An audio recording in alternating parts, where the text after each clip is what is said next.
Oi, o Seja Saúde está começando agora. A doença renal crônica já é considerada um problema de saúde pública mundial. E um dos grandes vilões das doenças dos rins é o tal do sal. Aqui no Rio virou até lei. Nas embalagens do sal de cozinha deverá ser incluído um alerta sobre os riscos do consumo excessivo de sal. Isso vai valer para as embalagens a partir daqui a 6 meses. Mas o usar menos sal já é uma questão que a gente vai conversar hoje com a nefrologista Ana Carla Souza.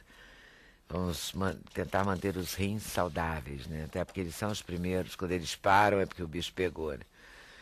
Medicina, de certa forma, é assunto da atriz Rosane Goffman. A Rosane está aqui para contar sobre a peça Doutor, Como Enlouquecer um Médico em um Dia, que é muito bom, né?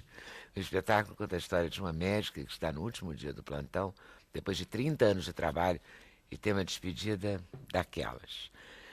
A falta de clareza e de objetividade na hora de se expressar, a dificuldade de entender, não é, o que o outro quer dizer, são dificuldades da língua que a gente pode melhorar, essas dificuldades, pode se livrar delas, inclusive, com o livro da Dade Squarize, que se chama Manual de Redação e Estilo para Mídias Convergentes. Na verdade, serve para todo mundo, né? Porque trata de jornal, trata de televisão, de rádio, de redes sociais, enfim, com naturalidade, na medida certa, a gente vai aprender um pouco com ela. Os jornalistas João Perdigão e o empresário Euler Corradi vão conversar com a gente sobre o livro O Rei da Roleta, a incrível história, a incrível vida de Joaquim Rola. O livro conta a história de um dos maiores empresários do ramo de turismo e entretenimento das décadas de 30 e 40 no Brasil, Joaquim Rola. Para a realização desse programa, contamos com a participação de vocês, nossos debatedores fixos, por telefone, por fax, por e-mail ou pelo Twitter. Eu vou começar falando dos rins e do sal. É claro que não é só isso, né? O sal não é o vilão, só o único vilão, né? Não é o único vilão, mas é um bom vilão. É um vilão. Vilão de respeito. É um vilão de respeito. Até porque a gente tem um hábito alimentar em que o sal é o nosso tempero principal, né? Então a gente usa sal em absolutamente tudo. E é o que eu falo com os doentes, não é?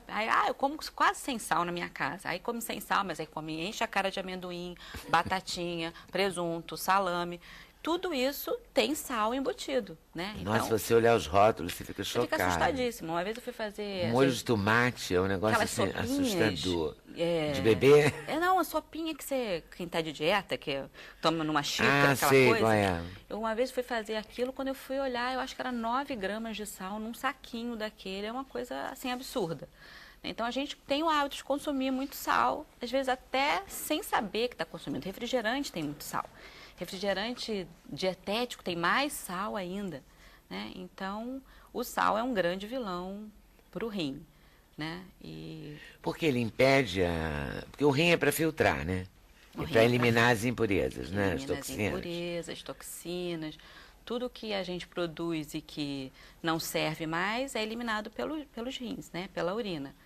Então, na hora que você ingere muito sal, você acaba retendo líquido, né? O sal é um agravante direto para a pressão arterial e na hora que você eleva a pressão arterial, você prejudica o rim, né? Os rins e também o coração, o cérebro, está tudo envolvido, né? A gente está falando aqui do rim, mas ele não é o único nessa história que é comprometido, que é prejudicado, é todo o organismo. As pessoas têm maus hábitos, assim, muito arraigados, né? Porque tem gente que chega na mesa, já coloca o sal. Uhum. Sem nem provar, sem nem né? Sem nem provar. É muito comum isso. Meus amigos, quando a gente sai, que a gente chega na mesa do bar, que tem o sal, eles já chamam, garçom, pelo amor de Deus, tira isso daqui, porque isso é um teatro também, claro, né? Mas eu acho ótimo que todo mundo, quando está pelo menos na presença do nefrologista, sabe que o sal é um vilão, né? Ninguém prova a comida e antes põe o sal, que eu não permito, eu tenho que falar. Isso é no trabalho, isso é em casa. Na minha casa, ninguém usa saleiro. 1 quilo de sal tem que durar, no mínimo, 3 meses, né? Se a empregada falou, preciso, acabou o sal, que pena. Então a gente vai temperar com uma outra coisa, né? Vamos usar a cebola, o alho, né? Tem tantas ervas, Tem né? tantas ervas, tanta coisa que a gente pode usar. E tem tanta coisa que dá até em vasinho em apartamento, né? Pois é, que você pode... Alecrim, manjericão, tudo isso você pode plantar um vasinho. Que deixa tudo saboroso, uma bobaginha deixa tudo cheiroso, ali, né? Não dá nem né? trabalho. E a gente tem a mania do sal e esses temperados que a gente usa para cozinhar com amor, cozinhar melhor, né? E as caixinhas de tempero. As caixinhas de veneno, né? Que antigamente, qualquer pessoa que temperava feijão, né? Usava no máximo azeite e alho, sei lá. Alho, cebola, pouquinho de óleo. E tal. Agora não, já Agora tem as coisas prontas, né? Tempere o seu feijão. Que é muito... Tempera para ver que bicho que vai dar. Que aquilo tem muito sal, né? E aí tem gente que acha que não usou o sal de cozinha, mas botou aquele tempero e que tá tudo bem. E tá tudo mal, né? A gente às vezes não consegue controlar a pressão. No verão, sobretudo, a gente incha muito. A gente incha muito porque a gente retém líquido? Na verdade a gente incha mais porque o seu vaso dilata com o calor. Né? Então, ele permite que saia líquido de dentro do vaso para o extravascular, né? E aí causa o inchaço, né? O edema. E o que a gente tem que fazer? A gente tem que tomar mais líquido?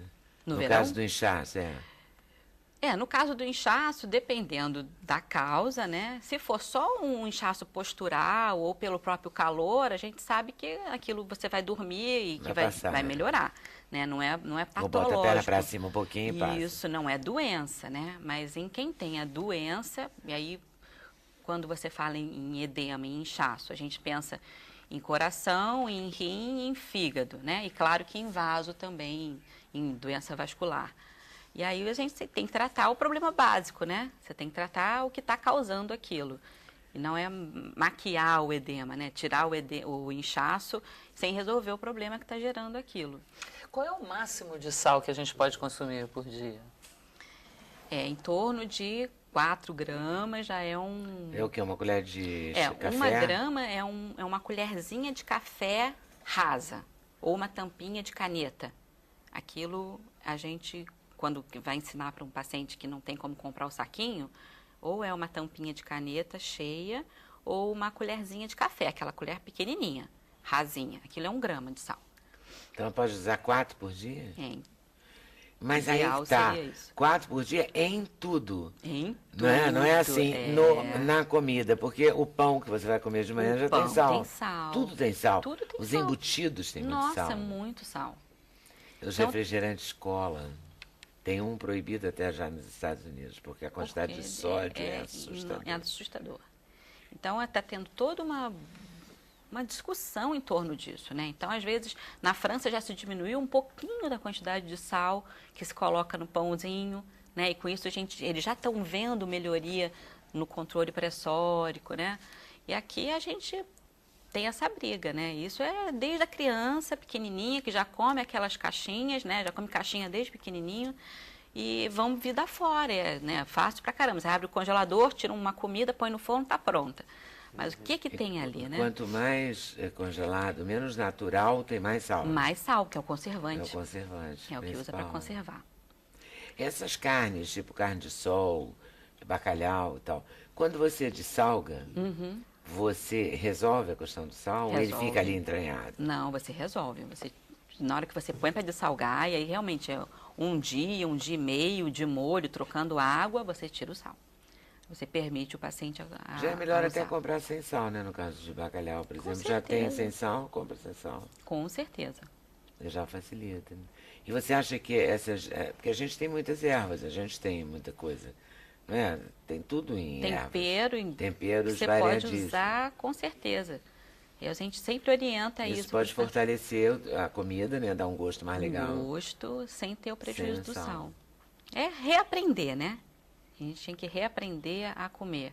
Porque para gente brasileiro, o tempero tá gostoso se tá salgado pra caramba, né?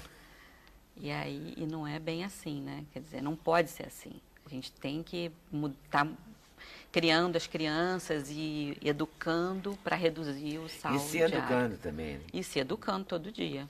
E o que te tira do sério que enlouquece uma médica? Como, Ela falou que é um... como você Como enlouquecer está em um... fazendo. Eu falei, eu até brinquei, eu falei, nossa, isso é muito fácil. Como a gente tem isso todo dia, né? O que tira a gente do sério? Na verdade, na medicina, nada pode tirar a gente do sério, porque isso é o que a gente faz, né? Claro que tem hora que você fica brava, que a pessoa te ligou... Comeu sal à beça, ou então, não, eu tô passando mal desde segunda-feira, e a sexta-feira, 00:30, resolveu ligar, né? Os médicos têm reclamado muito disso, e, aliás, os e-mails, a internet, o celular, têm tirado bastante o sossego, né, dos médicos, porque as pessoas não se tocam. Ligam, né, na hora que dá na telha. Assim. A gente na hora fica bravo, mas se você for parar para pensar, aquilo é um problema para você, né? Aquilo tá te incomodando. Aquilo, na verdade, se alguém não falar alguma coisa, é o fim do mundo, né? Que esteja uma dor de cabeça, que seja uma febre de um filho. A gente que está do outro lado deveria falar, poxa, com febre começou, tem meia hora, não pode dar uma Novalgina, não sabe que pode dar um remédio, um banho, né? Um banho. Mas a mãe naquela hora, né, tá pensando que tá com dengue, que é meningite, meningocócica, que vai morrer. A gente sempre pensa o pior, né? Quando a gente é médico, quando a gente é mãe, principalmente.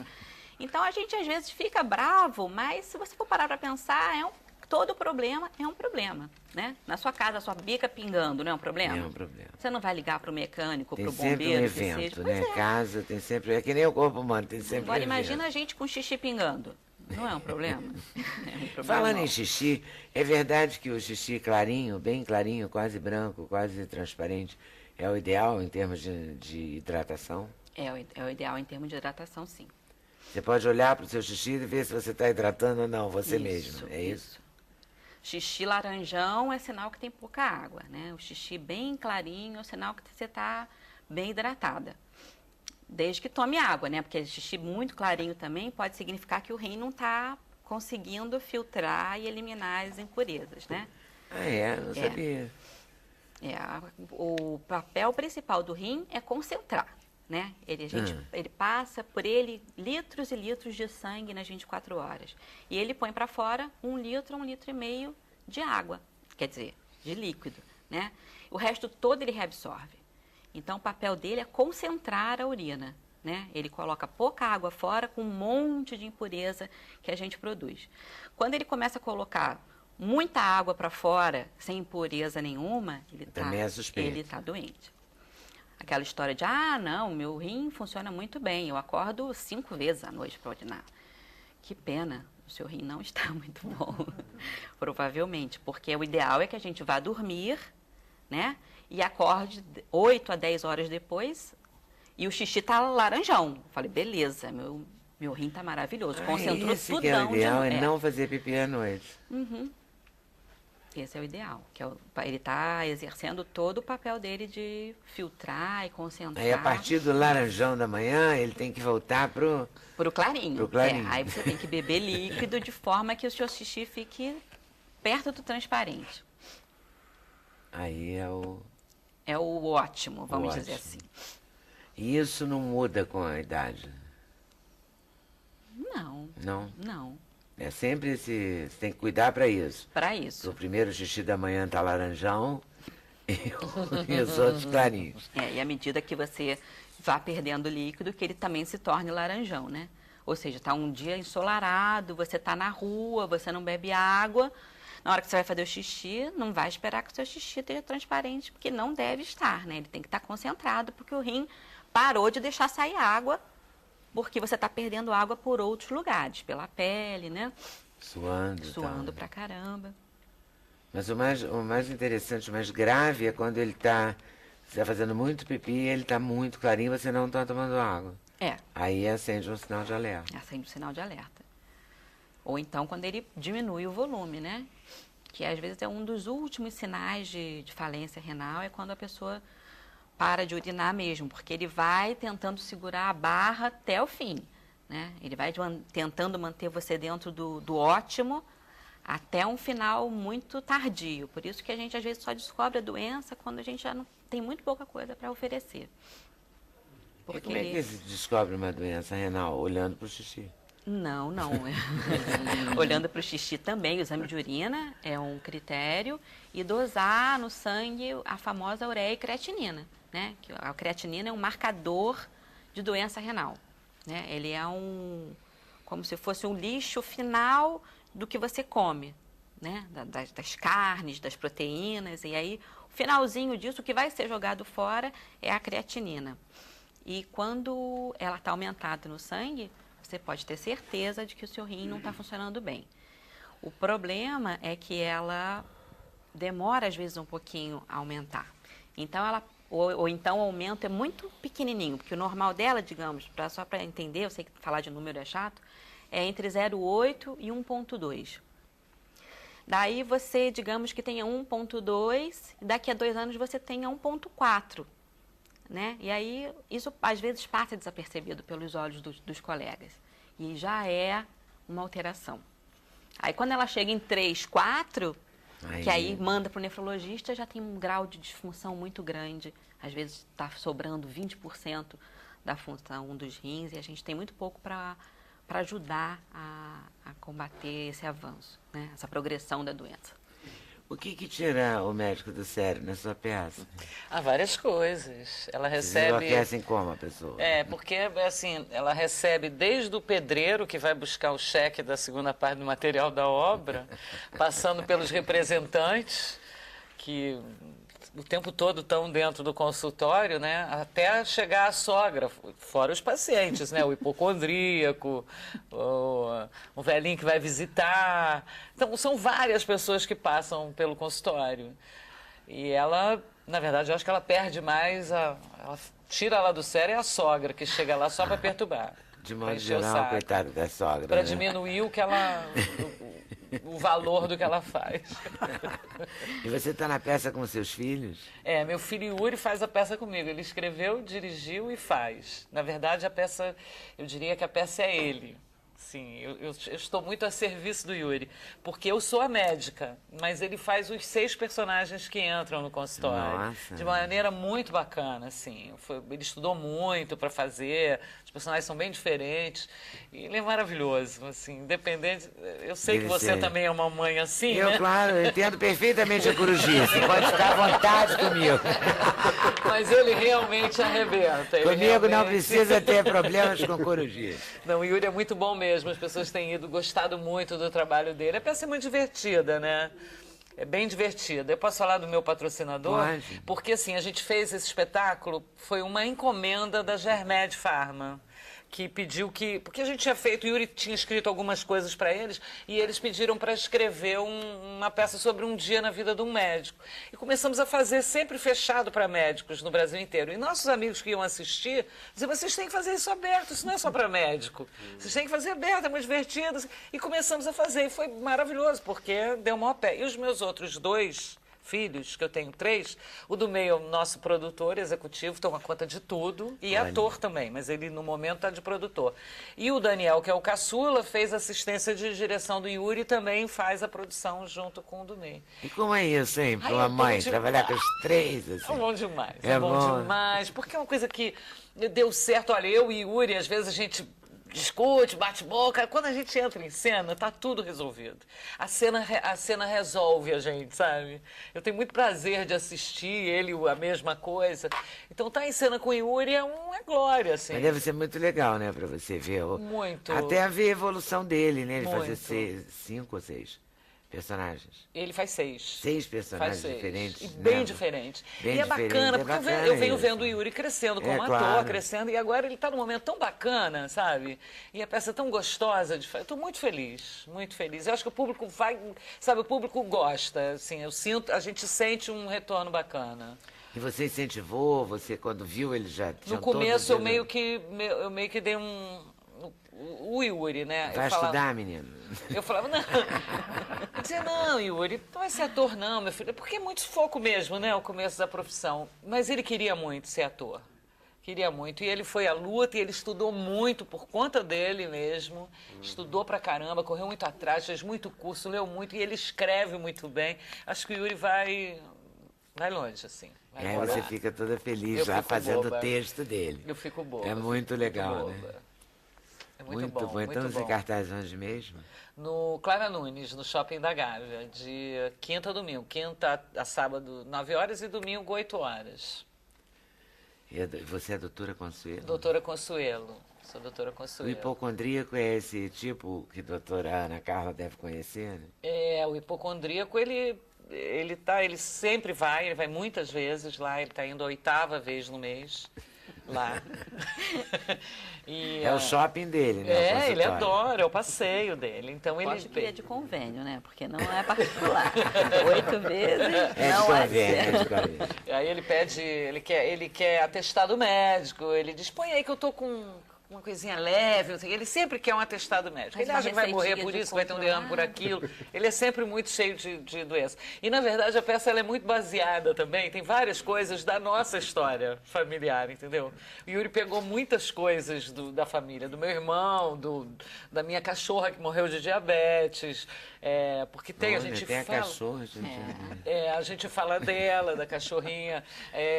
Enfim, é muito bom, muito divertido. Mas também é muito legal olhar assim com um olhar crítico, né? Assim, as próprias histórias. Você Não sabe. são engraçadas? Teve São divertidas. É uma bom a gente médica fazer isso. psiquiatra Debochar um que- pouquinho da disso, gente. boa. E ela foi assistir, ela disse, nossa, isso é maravilhoso, porque fica tudo meio que como resolvido que- ali. Quando você encara isso, porque o Yuri é um pouco hipocondríaco e hoje em dia ele assume isso numa boa. Então, deve ser aquele, quando você estava falando do horário, né, que as pessoas ligam só na sexta-feira, é porque passou a semana inteira pesquisando na internet e achando que o problema estava resolvido.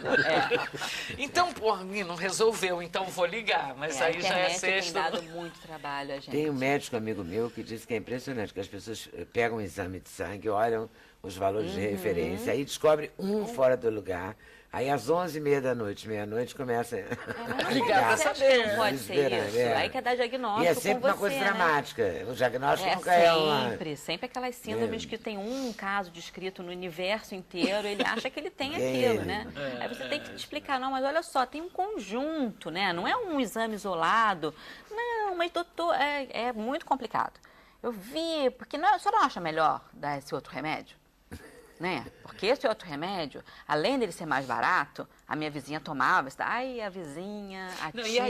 e aí o médico, acho que meio que tem que acompanhar essa realidade, né? Claro que não é, vou dar o remédio que ele pediu, mas assim, já não tem muito como reagir a essa questão, né? Porque as pessoas, elas têm acesso à internet, então elas vão questionar mais, vão isso questionar. não tem jeito. Elas não podem criar suas próprias receitas, mas elas... Tem que questionar, porque na medida em que você... E eu acho, na vida, né, de uma maneira geral, quando você abre as informações, quando você conhece mais, você vai questionar mais, né? Eu acho engraçado porque todo mundo virou meio médico, né? Todo mundo, Então médico e a louco, gente se né? acha, né? Todos nós temos um pouco. Técnico de futebol também, mas a gente olha ali e fala assim, não, claro, estou sentindo tudo isso aqui, então o remédio é esse, né? Quando chega no médico, você já está... tá medicado. Praticamente medicado, ou totalmente estragado, né? E aí, para consertar também, às vezes, É uma tem um maravilha problema. quando ele fala isso, não tem a menor importância. Porque isso tem que ver com isso. Aí você fala, Ih, errei tudo. errei Tem que estudar tudo. mais um pouquinho. Mas é divertido, é muito doido. A vida é muito divertida também. a vida é. Ao mesmo tempo que é doida, né? Mas é bom que seja. E eu adoro isso, essa coisa crítica. Acho muito interessante. Eu também acho bacana. De olhar pra gente mesmo, né? Então, vamos conferir o VT? Saí de casa arrumadinha, já vim do trabalho, maquiagem perfeita. Aí fica essa coisa, essa poluição, essa sujeirada. Eu sou uma médica, né? É que alguém chega, quer me dar um beijo, um abraço, tô eu aqui toda cheia de suor.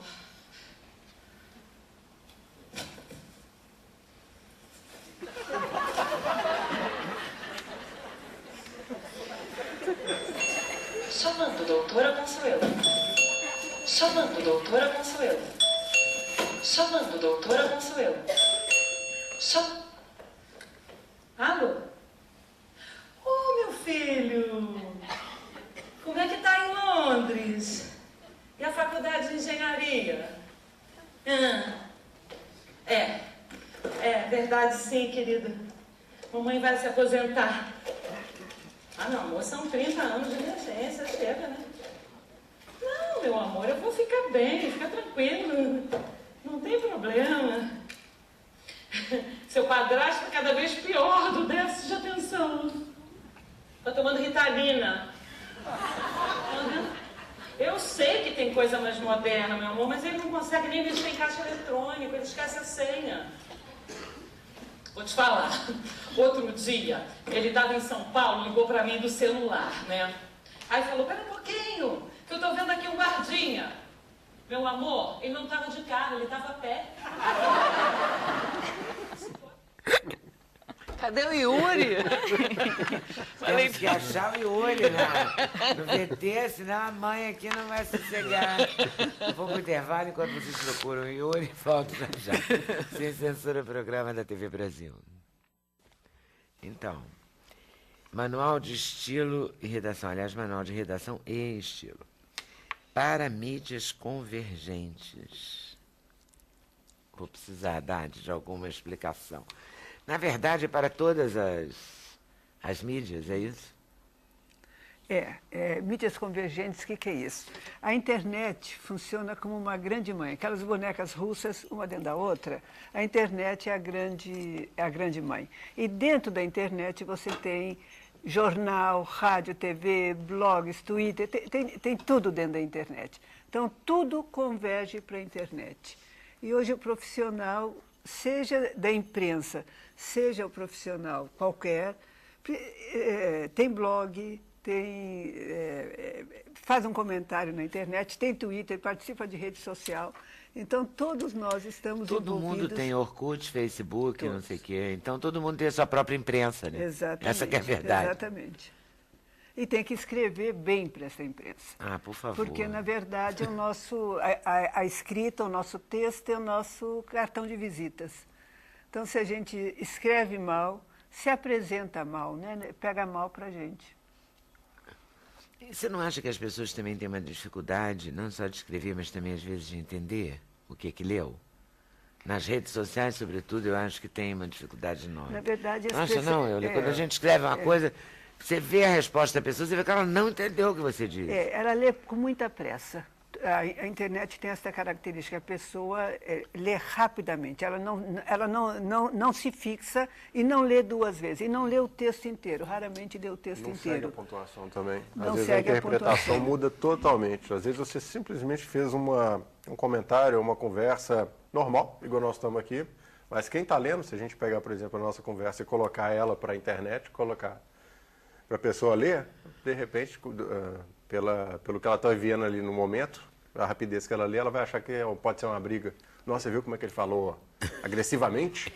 Isso já aconteceu, já comigo, assim. Isso já aconteceu. É incrível isso. Eu já fui mal interpretada várias vezes. Então tem formas de escrever, porque a pessoa dedica os primeiros segundos da leitura ao início do texto. Então, a técnica diga o mais importante neste início, porque dificilmente a pessoa prosseguirá. E se ela prosseguir, o que seguir tem que ser importante. Então, o acessório, o enfeite, o bonitinho, a ironia, isso a gente deixa de lado, porque dificilmente a pessoa captará. O que eu achei interessante é que tem quase que um dicionário, mas é um dicionário muito especial, assim, né? Porque é um dicionário de termos que a gente lê, não é isso? Então não tem lá no final. A gente usa como jornalista e lê como leitor. Isso. Então tem um SOS para a hora do sufoco. Então eu estou escrevendo e de repente eu digo, será que é a princípio ou em princípio? É de encontro ou ao encontro? É à medida ou na medida? À medida que ou na medida em que? Então, todos nós temos dúvidas. Então, esse aí tem ordem, é um pronto-socorro gramatical, em ordem alfabética, e na hora do sufoco a gente abre e tira a dúvida rapidinho. Sim, mas tira dúvidas assim, interessantes. De repente, assim, Nova Zelândia, Etiópia.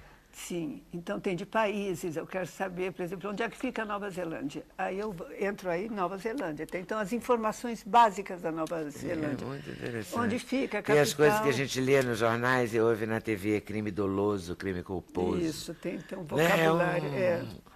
Um livro diferente nesse sentido, né?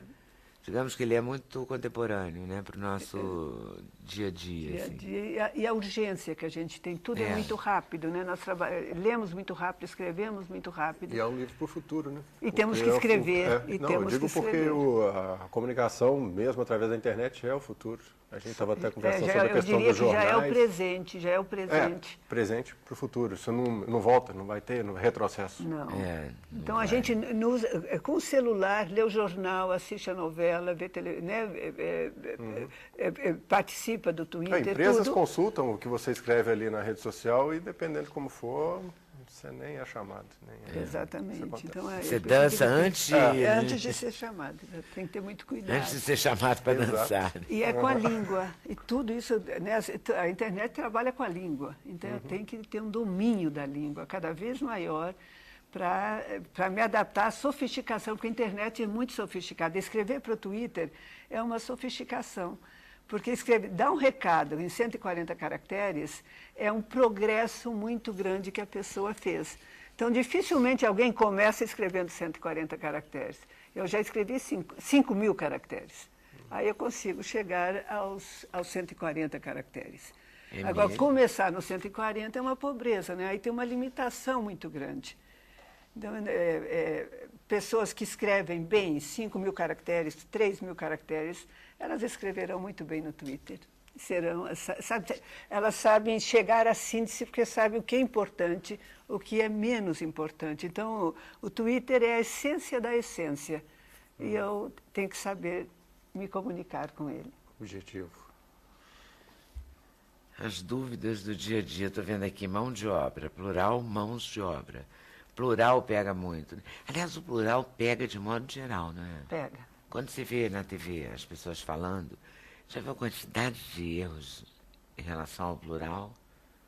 Por que as pessoas têm tanta dificuldade com o plural? Não estou falando de, tipo, mão de obra, estou falando da vida real. Um chopp, 2 pastel, sabe assim? Eu acho que nós estudamos pouco. Nós estudamos muito pouco, a nossa escola é muito ruim.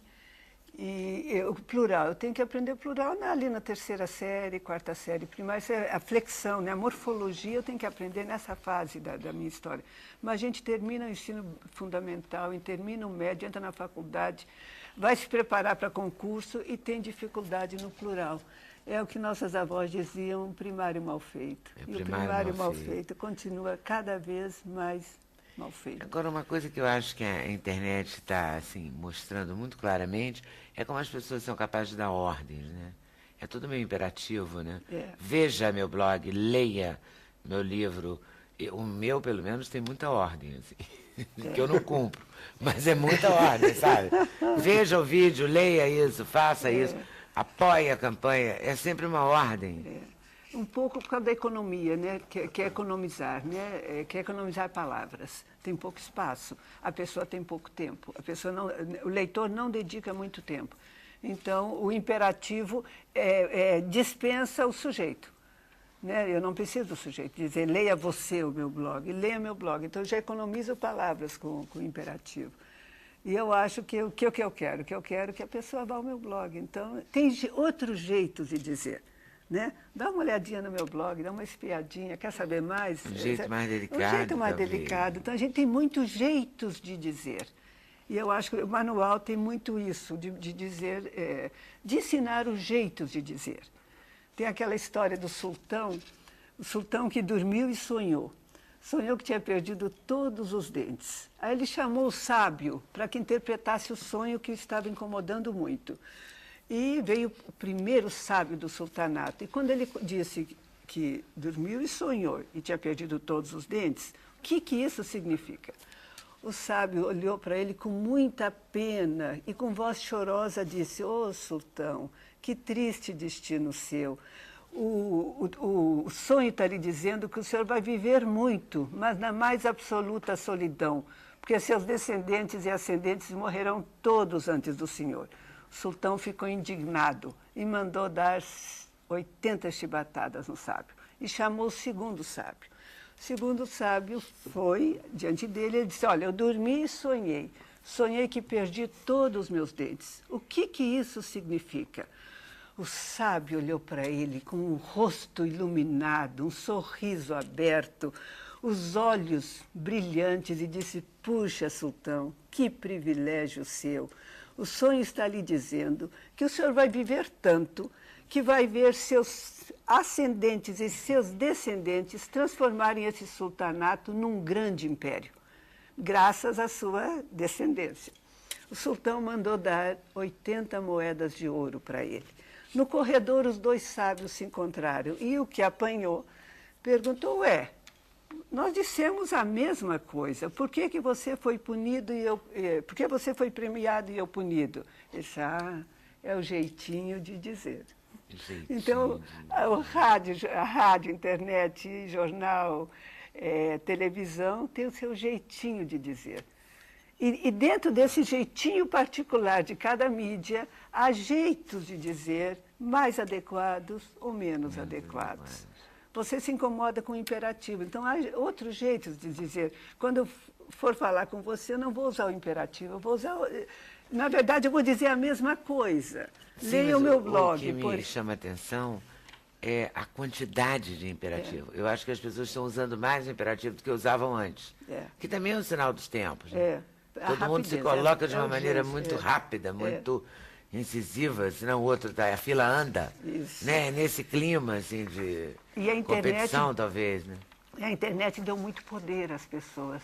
Né? As pessoas da internet, elas são donas e senhoras do texto, elas são donas e senhoras da informação. Isso dá poder. E o anonimato também fortalece essas ordens todas. Né? Não é? Porque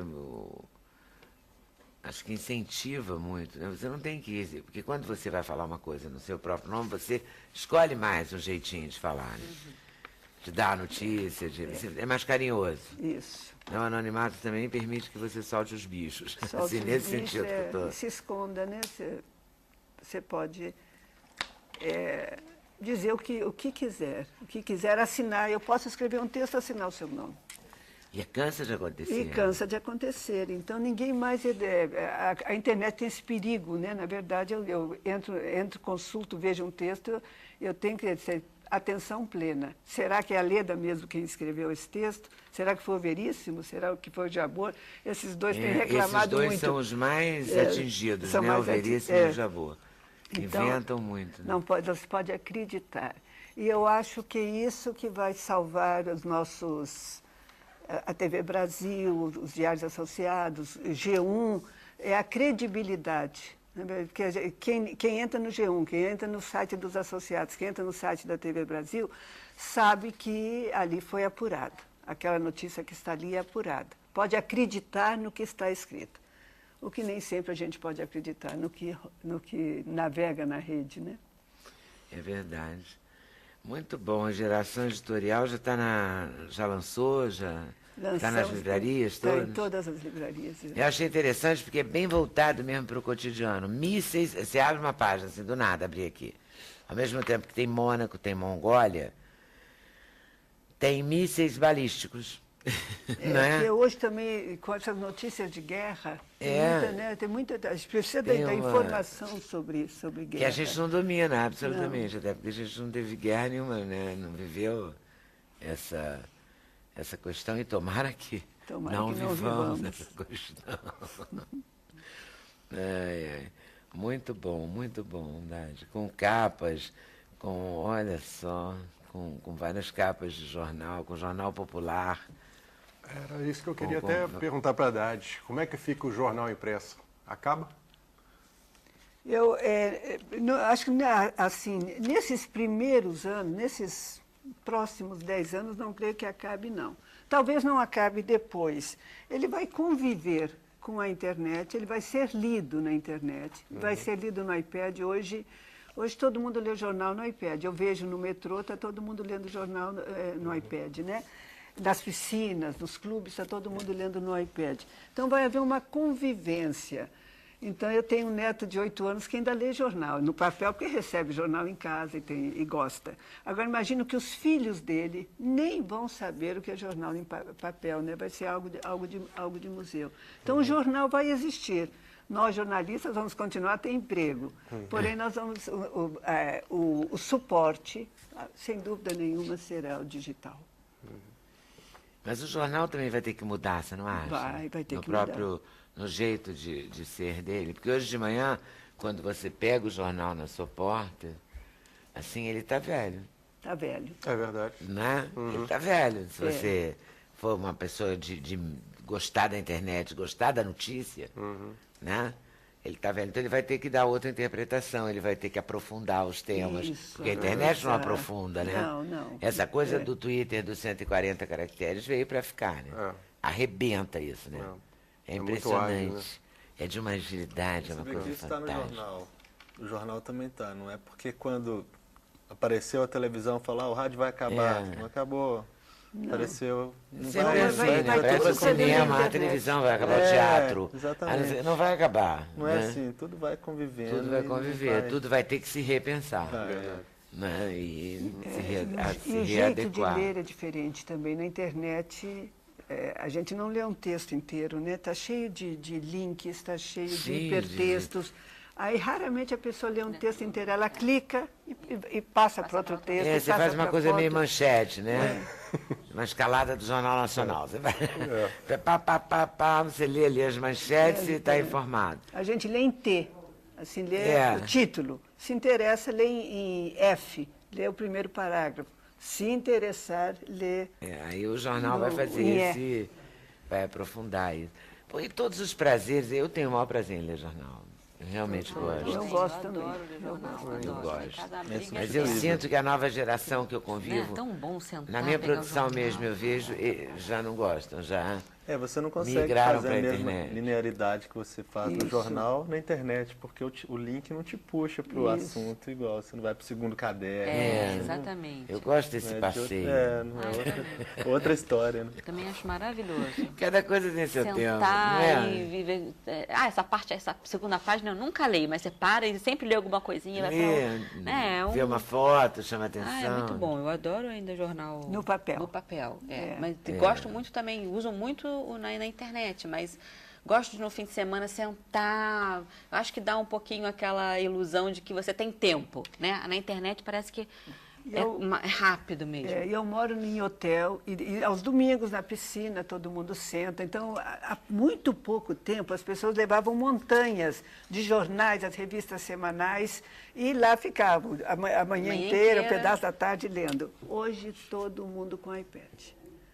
Eu não vejo ninguém com jornais. Né? Todo mundo lendo daqui pra frente, os mesmos jornais, as mesmas revistas, porém no iPad. Daqui para frente, se vê nos Estados Unidos, ontem eu fiquei ouvindo no rádio, olha só, fiquei ouvindo na rádio o preço do iPad nos Estados Unidos, 300 e 400 dólares, assim, o mais moderno. Quer dizer, é claro que aqui é muitas vezes mais, mas como é que a coisa vai chegar num momento em que vai, né, a Acessível acessibilidade pra todo vai mundo, ser né? muito ampla, né? Mas o livro vai ter o valor. Eu gosto de ler livro em livro. Eu não gosto de ler livro Também não. no computador. Eu também Nenhum não gosto tipo do de livro, eu gosto de computador. ler no livro, Eu gosto eu leio do no livro. livro, no papel. Eu acho que porque a gente tem ainda Acho essa que é por conta oportunidade, da né? idade, Eu né? quero- será que depois ainda vai ter daqui a 20 anos? Mas você vai Será? para um lugar sem energia elétrica, passar um final de semana, você vai levar um iPad para você ler, vai acabar a bateria. Mas O aí livro não dá acaba a até pra bateria. carregar, né? Não. Também você vai só de vez em quando, já fica nervosíssimo, né? Que Esse horas silêncio dá uma esquisito aqui, né? Não escutei nenhuma sirene, que lugar é esse? Acho que a facilidade maior vai ser com escola, né? Porque hoje em dia as crianças carregam aquelas mochilas com vários livros, ou tem que ter um locker no colégio, na faculdade. Acho que isso que vai facilitar muito. Você poder estar com tudo ali na sua Não, mão. que facilita. Se todo mundo pudesse ter um iPad, seria barro. Olha, na Índia, Já tem até os genéricos, né? Que estão exatamente fazendo na bem Índia, mais barato. 30 dólares, 30 dólares um iPad na Índia. iPad genérico. que barato. 30 dólares. Quer dizer, aqui vai chegar também, vai chegar para 60 dólares. Na 80, Índia, Na Índia, 30 dólares. Acho E tem genial. tudo. Mas você falou uma coisa que me interessei muito, que não é essa pauta, não, mas eu vou fazer essa pauta. Morar em hotel é bom? Eu sempre fiz essa fantasia. É muito bom. Para mim é muito, porque eu sou sozinha, eu trabalho 18 horas por dia, fico na rua todo o tempo, então é o melhor, é o paraíso. É um sonho de consumo, porque aí não tem cano que te aborreça, né? Nada, nada, nada. Chama Se a televisão manutenção, olha que piscar, maravilha. manutenção, a limpeza, você não sabe quem limpa seu apartamento, está sempre limpo, não sabe quem limpou. 24 horas tem telefone, pede comida, se estiver com fome, se estiver com sede, se estiver passando mal, liga para a recepção, eles providenciam um médico. Então é muito bom. Agora, para quem tem filho, para quem tem família grande, E talvez para não quem é seja mais legal. acumulativo também, né? Acumulativo, Não porque pode ser muito acumulativo, não, né? não tem espaço para as coisas. É. Se comprar outros óculos, eu vou ter que me desfazer desses, porque não tem lugar para 2 óculos. Então isso é muito legal. Também é um lado interessante, né? Outras formas de viver. Dá um programa isso. Gostei. Falando nisso, quanto tempo tem esse bloco mesmo, Cristina? Me perdi aqui. Para saber se eu... Então eu vou para o intervalo, vou voltar já, porque eu quero falar da nossa Major. Da Major Priscila Azevedo, que ganhou um prêmio ontem. Tá podendo a Major, hein? Tem foto dela, olha aqui no dia. Ao lado de Michelle Obama e de Hillary Clinton. A Major não está podendo? Tá. A Major que dá o PP, eu acho que está podendo. A gente tem uma entrevista, queria mostrar um trecinho da entrevista dela, que foi muito bacana aqui. E quero conversar com os nossos meninos, João Perdigão e Euler. É Corrade. Corrade. Eu fiquei achando que errei na abertura do programa, então não errei, acertei. Certinho. Que vão falar sobre o rei da roleta, a incrível vida de Joaquim Rola. Isso é Quitandinha, cassino da Urca, cassinos no Brasil. Voltamos já. Sem censura no programa da TV Brasil. Joaquim Rola, assunto de João Perdigão e de Euler Corrade. Quem foi Joaquim Rola, João? Além de ser o seu tio, bisneto, como é que é? Você é sobrinho e bisneto dele. Irmão da minha bisavó. Irmão da sua bisavó. Isso. Quem foi o irmão da sua bisavó? Foi um homem que começou do nada. Ele nasceu na cidadezinha do interior, se criou ali naquele lugar que não tinha muitas opções de crescer, mas ele ia muito na fazenda do tio dele, que era o coronel ali da cidade, que foi o homem que levou o cinema para lá. O primeiro automóvel da cidade era na fazenda do tio dele.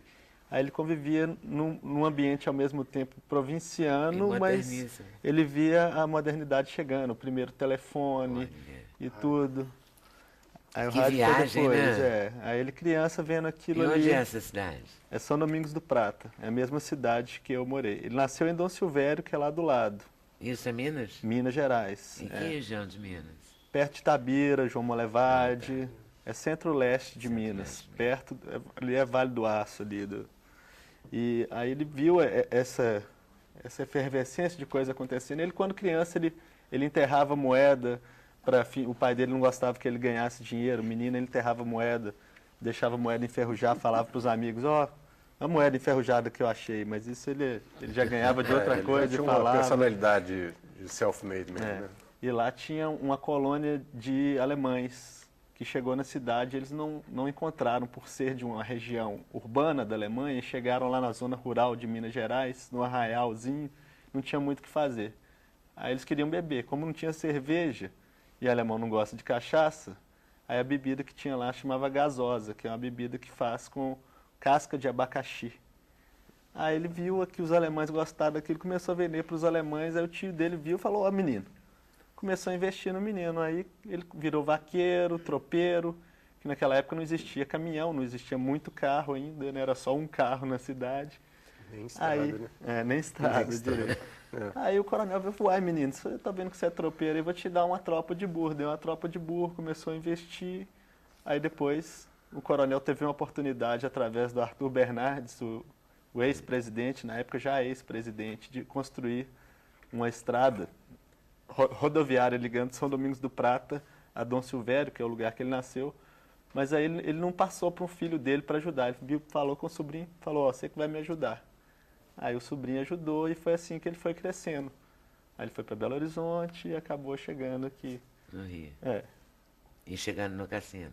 é uma epopeia de lá. Não é fácil, É um não, longo né? caminho. Aí eu resumi para chegar. Senão você ia falou demorar pra TV isso. para falar rápido.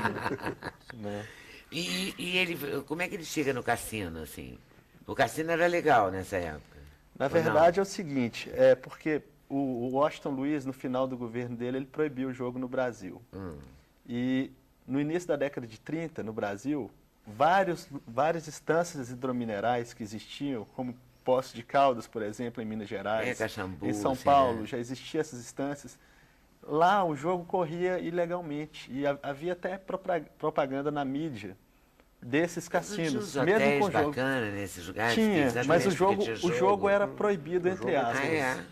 Só que aí em 33, quando o Getúlio já estava no poder estabelecido, aí em São Paulo primeiro legalizaram. Quando legalizou em São Paulo em fevereiro, aí no Rio de Janeiro em março já permitiram. Tava assim, né? Na Mas espera. nisso o cassino da Urca já estava funcionando ilegalmente, mais ou menos. É para fazer uma pressão para legalizar, na verdade. Não é que eles queriam ser ilegais a vida inteira. Aí o cassino da Urca estava funcionando já, e um dos donos do cassino da Urca que estava comprando era o Cristiano Evaristo de Freitas Castro, que é de Ponte Nova, que é lá da mesma região nossa.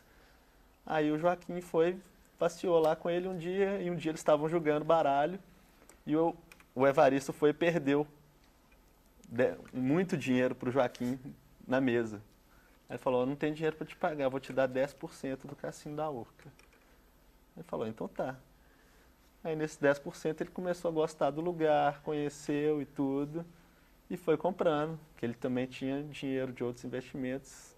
Ele viu que ali tinha uma possibilidade grande de crescer, né? De dar um retorno. Negócio. Isso interessou. Ele era um cara que tinha o feeling do negócio, né, Joaquim? exatamente. Então, Exatamente. né, ele sacava ali, Isso. era o Ike daquela época. Mais ou menos, dá para fazer um paralelo. O cassino da Urca, olha essa foto, essa vista aérea, né, Aérea. de cima do cassino da Urca. Porque Tem o que abrir cassino mais da ali. Urca era bárbaro, é bárbaro, né? Esse também é o cassino Olha que decorado lindo, para o carnaval. Né? Carmen Miranda cantava lá, né? Isso.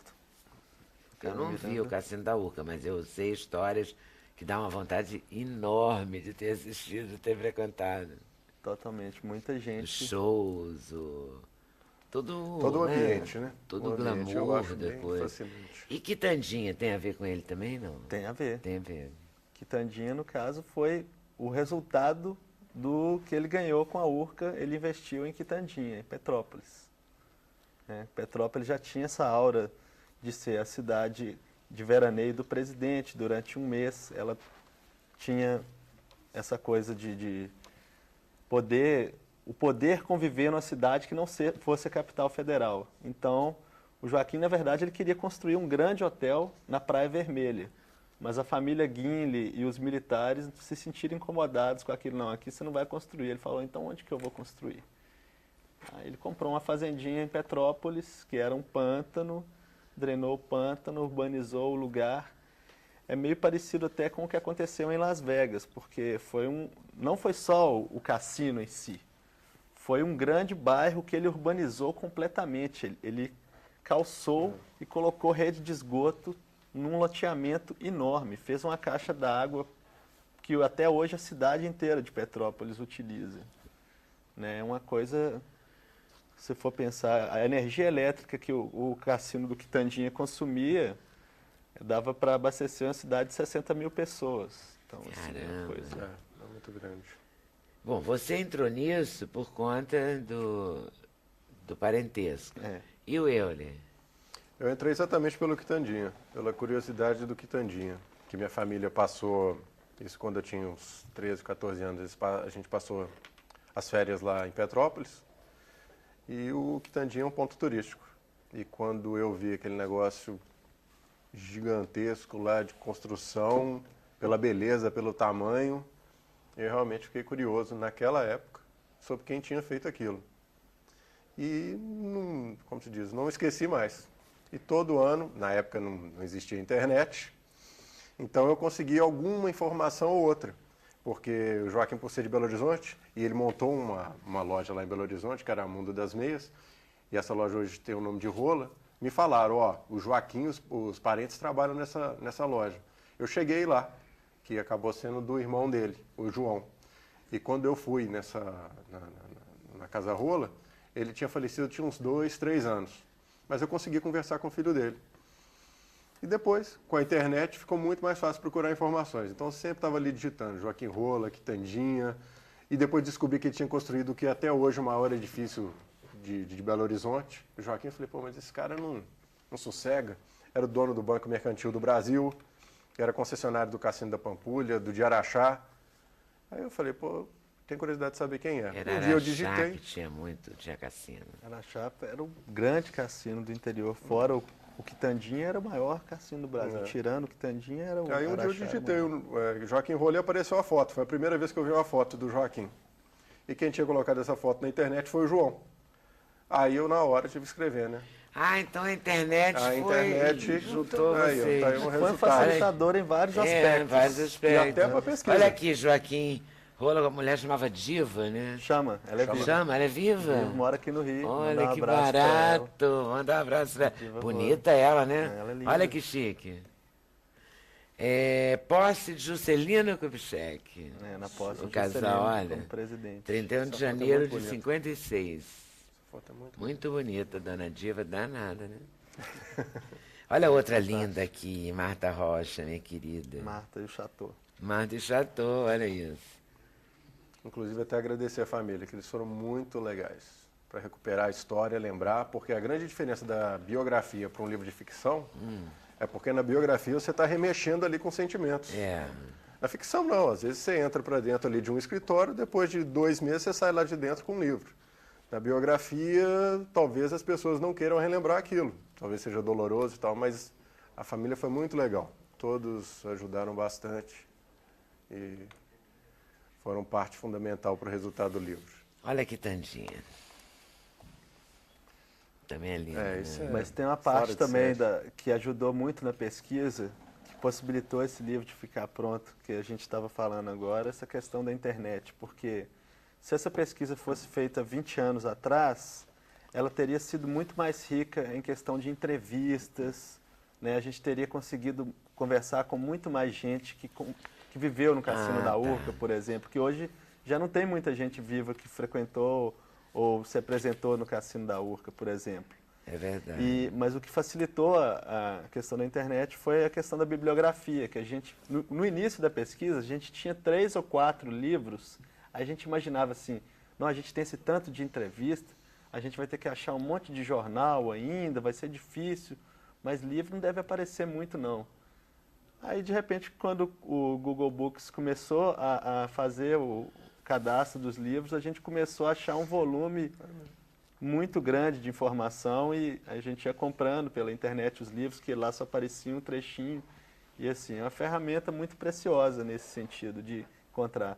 Depois o governo escaneou o Diário Oficial da União também, que você encontra muita coisa. Então, né, você vai fazendo uma rede de informações com E até para localizar as pessoas, quando a gente achava alguém, rapidamente você digita ali, tem um site, o Telelista, você põe ali o nome da pessoa na hora.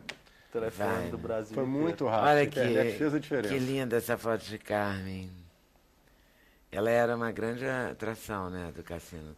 Aliás, falar em atração, olha aqui, Grande Otelo, Erivelto Martins, aqui é quem? Dalva? Linda Batista. Linda Batista.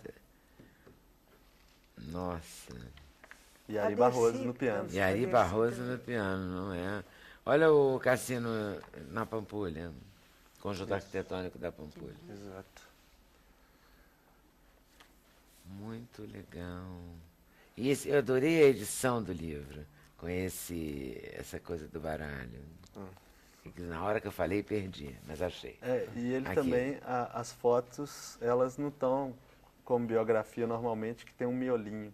As fotos estão junto com a história. Junto À com a medida história, que né? você vai Acompanhando lendo, aqui. logo Quando na morou em ficha Belo aparece. Horizonte, ele tinha uma baratinha, Baratinha Chrysler. que era um sonho de consumo, né?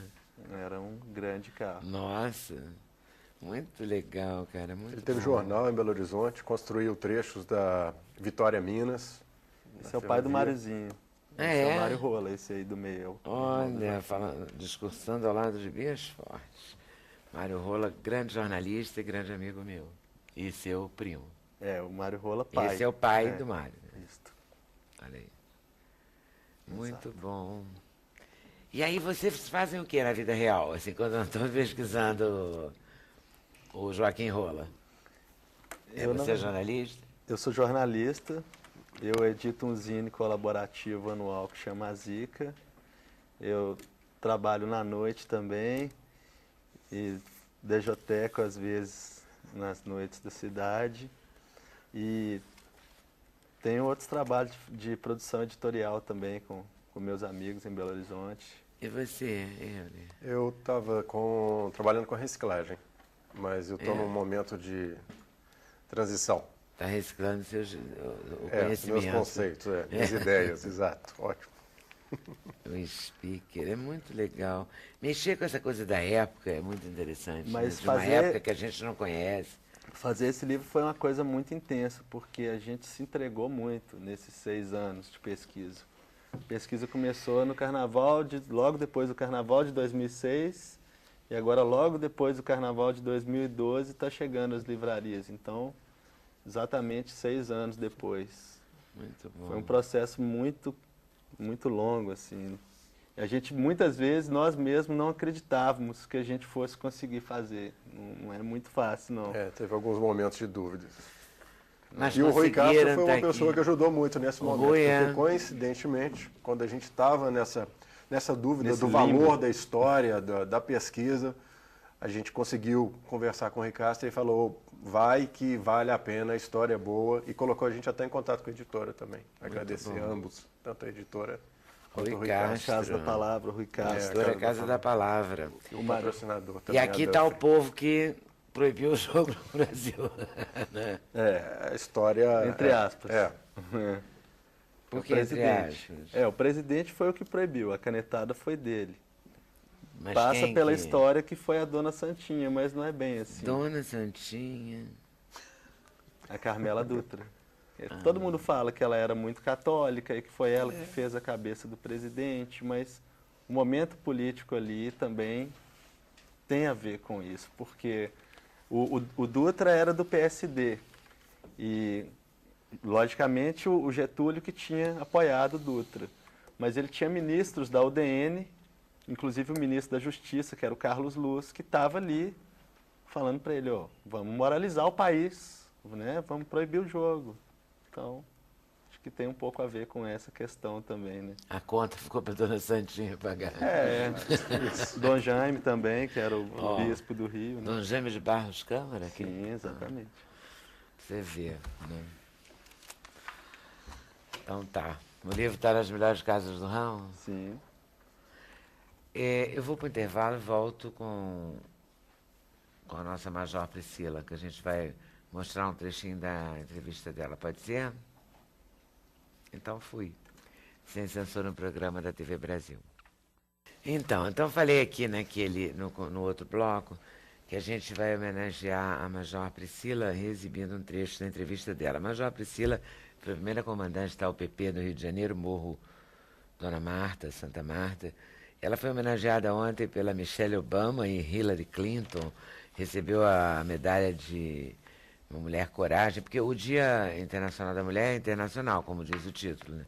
Então incluía também fora do Brasil, não é um Dia Nacional da Mulher. E ela foi chamada de mulher de coragem lá pela Michelle, chorou um pouco, né? Claro, também numa homenagem dessa, queria que ela não chorasse. Major Priscila se emocionou, mulheres de todas as idades devem se inspirar nela, falou a Michelle Obama. Então aí a gente tem uma entrevista dela muito simpática aqui no Sem Censura, que a gente quer mostrar um trechinho. Pode ser? Você tem medo? Você teve medo de ir? Você está fazendo um trabalho. Nesse trabalho você está caminhando muito bem, mas a chegada deve ter sido Não, a meio chegada assustadora. foi preocupante pelo peso da responsabilidade do primeiro local. Né? E a gente entende essa situação da visão do morador com a polícia militar Porque, na verdade, ali, especificamente em Santa Marta, a maioria das pessoas que eram ligadas ao crime, elas nasceram ali.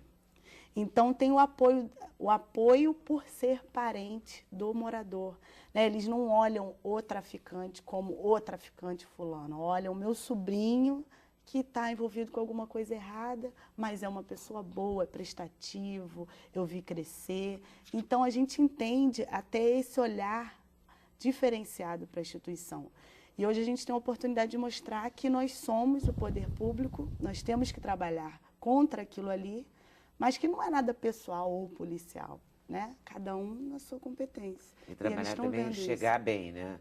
Não, chegar sem dúvida. atirando, matando Isso, inocente. cada um tem o tratamento que cabe. E quando você chegou em casa, falou, vou dirigir uma unidade pacificadora. Você Não, tem a minha mãe, pai, mãe- sua mãe. Não, Porque mãe, minha em mãe, geral, pelo fala, amor meu de Deus. Deus, Mas você, não, aí você vai ficar no morro. Essa carinha, né, de plantões a mãe menina, liga, né? Mas sua mãe também não deve ter achado Todos de os menor graça. plantões até hoje. Não, todos minha os mãe liga plantões, 7 toda horas hora. da manhã, termina o plantão às 8, 7 horas da manhã ela já termina. Ai, como que foi? Foi bem? Tá tudo bem?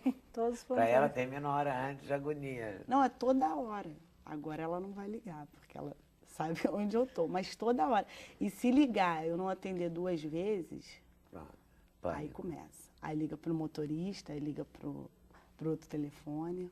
Mas É bom para a mamãe saber que ela só tem que preocupar com o resultado do jogo. Porque as mães das duas aqui, realmente. A minha pode ficar Não, mais mas a tranquila. mãe- Pode ficar bem Ela mais só tem que tranquila. torcer. Só tem que Muito. torcer pelo Atlético. Mas é melhor do que ficar, né, nessa agonia. sem dúvida. mas... E você não tem medo, Priscila? Eu sei que você não vai Não, dizer isso, não, né? Você todo não pode ser humano dizer tem isso. medo. Todo ser humano tem. Mesmo que ele esteja há 30 anos numa instituição, seja o melhor policial, todo ser humano tem medo. O que acontece quando a gente entra para esses serviços de polícia, a gente aprende a controlar o medo. O medo não faz com que a gente não tome alguma atitude. Não é paralisante, né? Isso. Mas o medo é até bom para a gente, porque dá uma reserva, gente. Imagina um Ele ser humano que não protege, tem né? medo Te dá de uma nada. responsabilidade. Eu não tenho Mas a medo. gente consegue equilibrar com o Eu tempo. não tenho medo de nada. Nada. A minha mãe fica apavorada com isso. O malandro já balançou a arma na minha cabeça. E eu falava pra ele, guarda essa merda. Minha mãe disse que você me deixa louca. Minha mãe, ela Mas fica isso apavorada são comigo. atitudes que a gente Mas eu sou, toma impensadas. Pois é. Aí eu presenciei um assalto. Eu joguei meu carro em cima do motoqueiro. Eu não tenho limites pra Mas mim. isso é tudo que a polícia diz pra gente não fazer. Não, Isso. não se deve. E o bom senso também. Mas é uma coisa Mas isso assim que eu acontece tenho. que antes de eu entrar para a polícia, uma vez eu passei por uma situação, estava num ponto de ônibus, aí vieram os garotos, pegaram o chinelo do garoto. Eu não tinha nada a ver com aquilo ali. Só que aquilo ali me deixou com tanta raiva pela covardia que eu fui lá me meter. Aí minha mãe me segurou, aí o garoto falou, o que é que você está falando? Eu falei assim, não, é isso mesmo, é isso, isso, isso. A minha mãe, não, me desculpa, ela não está falando nada. Mas isso aí são coisas que às vezes a gente Devolveram não o segura. chinelo? Minha mãe Não, falou não que qualquer dia ela falou assim, meu Deus, Vou eu saber rezo já muito. desse não medo aí. E quando você chega numa... Você agora já saiu em todos os jornais. É que nem a Renata. Até então ela ainda podia disfarçar um pouco, mas depois já saiu em todas as fotos e tal. E aí, como é que fica? É isso aí, o que acontece assim, a gente deixa de ir em alguns lugares, em alguns horários, pelo menos eu faço isso. Só que a gente tem que ver o lado bom de tudo, né? Pelo menos foi divulgado de uma forma assim, no caso dela, ela cumpriu o Você papel sempre dela, depois elogiou, desses né? 2 anos, com certeza ela chegou em casa e viu que ela cumpriu bem o papel dela. E é isso que a gente ganha, né? O melhor. E você está gostando dessa história de UPP? Eu Tá feliz? virei assim? uma apaixonada pela UPP. Porque, assim, as pessoas assistem, leem jornal, mas você conviver e saber a dificuldade daquela criança. Tem famílias ali, tem crianças que ficam comigo o dia inteiro, que o pai morreu no tráfico, a mãe está presa. Então, o caminho dele, seria criado, né, por vizinhos e tal. O caminho dele provavelmente seria o mesmo dos pais. E aí, quando a gente começa, através de amizades, né, de toda a ajuda dos órgãos públicos, dar a oportunidade daquela criança ter uma outra vida, Isso é apaixonante. Você consegue não dar tem essa preço. oportunidade de forma concreta? Lá Mas ele hoje... fica ali atrás de você, porque ele também, não é? Ele deve estar carente, ele quer um porque porto a criança seguro, tem um você representa o referencial. porto seguro, Não tem né? jeito. Agora, você consegue também fazer um trabalho de encaminhá-lo para a escola? A gente lá tem algumas aulas de esportes, músicas. Às vezes está lá, não quer fazer nada. Eu falo, não, vamos lá assistir uma aulinha então. Aí leva, a criança assiste. E daí ela vê o amiguinho, o coleguinha indo. E quando tu precisa pegar na arma e enfrentar? Sem dúvida. Sem dúvida, sem problema? Até porque se não tiver isso, a própria comunidade vai ver, essa menina aí, ela não quer nada, ela só quer... E eu tenho, assim, a minha obrigação, o meu trato é com os moradores. E agora com fama internacional, nossa xerifa da UPP. Parabéns, hein, Major Priscila, valeu. A história do cassino no Brasil fez você conhecer pessoas ou encontrar pessoas que defendem o jogo ainda? Há alguma possibilidade do jogo voltar algum dia? Legalizado? Não, claro que há, mas não nesse sentido engajado. A gente não fez a pesquisa. Não, sim. Você não está engajado, mas alguém defendeu, assim? Defendeu. Você sente ainda a vontade? Então, Porque eu conheço artistas que adorariam que voltasse por conta dos shows, sabe, do glamour. Na verdade, eu não conheci ninguém assim pessoalmente, mas a gente entrou em contato com gente que assim, empolgado em tentar trazer o jogo legalizado para o Brasil, mas isso... E o Joaquim Rola jogava? Não. Quer dizer, ele jogou até ele ganhar o Cassino da Urca, a última vez que ele jogou. Depois disso, ele não gostava que nenhum parente dele, e até mesmo os artistas que ele gostava, ele não gostava que essas pessoas jogassem. Olha que loucura. O Grande Otelo mesmo é um que ele teve uma afinidade... Grande Otelo, afinidade e atrito. Uma relação meio... O Erivelto, ele não gostava que ele jogasse. E ele tentava, às vezes, proteger o Grande Otelo, assim. Trancava ele, às vezes, no quarto, no quitandinho. A gente tem uma história que parece que o Grande Otelo uma vez ganhou e chegou na janela e começou a jogar o dinheiro. Feliz da vida. Ele trancava o Grande Otelo não jogava. Que barato, muito bom. Muito bom resgatar as coisas, né, da memória, Sem dúvida. Eu queria até fazer um agradecimento Nossa, aqui, que a gente já falou a Casa da Palavra, o Rui Castro, a Dufre, né, na pessoa do Humberto Mota e do Mário Rola, e a Manuela Tenreiro, que trabalhou com a gente na pesquisa, e a Tia Nilza também, que é a sobrinha do Rola, que ajudou a gente também nesse tempo todo, deu apoio pra gente.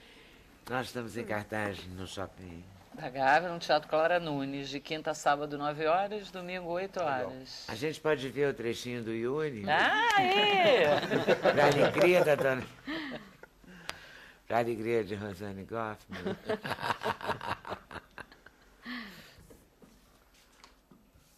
Não pode.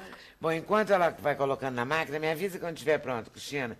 Tem uma perguntinha só que eu queria fazer para a doutora Ana Carla, que é o seguinte: tem uma menininha, Ana Laura, 3 anos, e ela tem um pequeno cálculo renal. Por que forma cálculo renal em criança tão pequena?